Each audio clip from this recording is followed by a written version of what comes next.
l'actualité aujourd'hui, c'est aussi Anne Hidalgo qui a donc mis fin au suspense. Elle ne se présentera pas pour un 3e mandat à la mairie de Paris en juin 2026.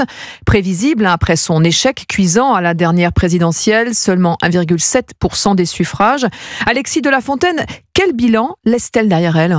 Eh bien, après 10 ans à la tête de la mairie de Paris, entre l'augmentation du nombre de logements sociaux et la chasse aux voitures dans la capitale, son bilan est globalement rejeté par les Parisiens. Seuls 8% d'entre eux souhaitaient voir Anne Hidalgo être reconduite.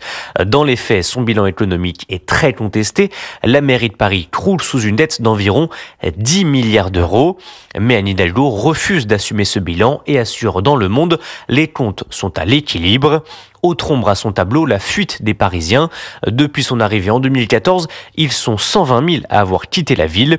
Pour les municipales de 2026, Anne Hidalgo laisse également derrière elle une majorité totalement explosée.